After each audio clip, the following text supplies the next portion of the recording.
দিনের মতো জুলাই পদযাত্রায় অংশ নিয়েছেন জাতীয় নাগরিক পার্টির কেন্দ্রীয় নেতারা। রাজশাহী থেকে পদযাত্রা এখন নাটোরের পথে। এ বিষয়ে আরও জানাতে বেলঘরিয়া বাইপাস মোড়ে আছেন সহকর্মী রকিবুল হাসান। সরাসরি চলে যাচ্ছি তার কাছে। রাকিব, এনসিপি নেতাদের আজ সারাদিন কি কি কর্মসূচি রয়েছে এবং পদযাত্রায় নেতাকর্মীদের কি বার্তা দেওয়া হচ্ছে জানাবেন। পুতুল, সপ্তম দিনের যে পদযাত্রা সেটি আসলে রাজশাহী থেকে নাটোরে পৌঁছেছে এখন, এবং আমরা দেখছি নাটোরে কিন্তু কিছুক্ষণ আগেই প্রবেশ করেছে এনসিপির কেন্দ্রীয় নেতারা, এবং সেই কেন্দ্রীয় নেতৃবৃন্দদেরকে আসলে এই যে তাদেরকে কিন্তু আসলে এখানে বরণ করে নেওয়া হয়েছে।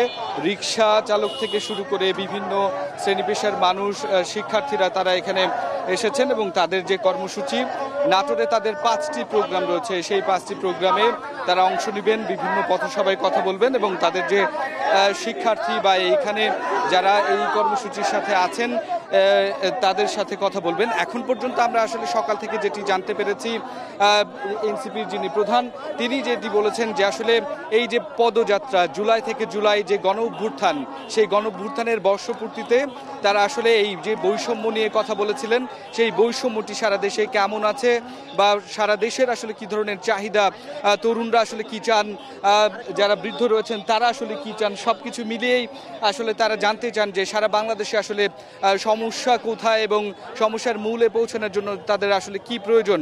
সব কিছু মিলিয়ে এই সমস্ত কিছুকে ধরে কিন্তু তারা একটি ইস্তেহার তৈরি করতে চান, এবং যে ইস্তেহার অনুযায়ী কিন্তু আসলে কাজ হবে, এবং পরবর্তীতে তারা সেইটি 3 আগস্ট সেই ইস্তেহার আসলে ঘোষণা করবেন এনসিপির পক্ষ থেকে।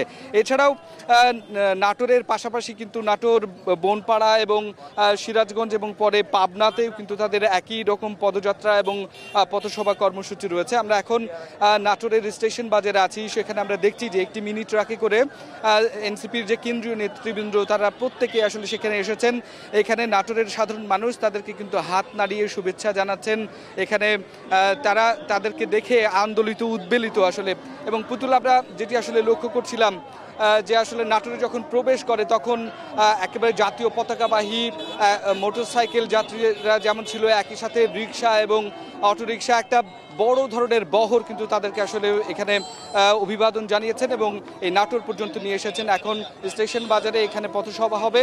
এই পথসভা থেকে আসলে কেন্দ্রীয় নেতারা এনসিপির তারা কোন বার্তাটি দেয় এবং পরবর্তী কার্যক্রম তারা এখানে কিভাবে প্রচার করবেন সেটি আসলে এখন দেখবার বিষয়। এবং একই সাথে তারা আসলে যে মূল মন্ত্রটি বলছেন যে আসলে ফ্যাসিবাদের বিচার, নতুন সংবিধান এবং এর মধ্য দিয়ে আসলে নির্বাচন বা পরবর্তী কর্মসূচি, এবং তাদের যে 3 তারিখের যে শহীদ মিনারের প্রোগ্রামটি রয়েছে, এই সমস্ত কিছু সমন্বয় ঘটিয়ে আসলে সেখানে তারা তাদের মন্তব্য করবেন। তো পুতুল, এই ছিল নাটোর থেকে আমার কাছে সর্বশেষ খবর।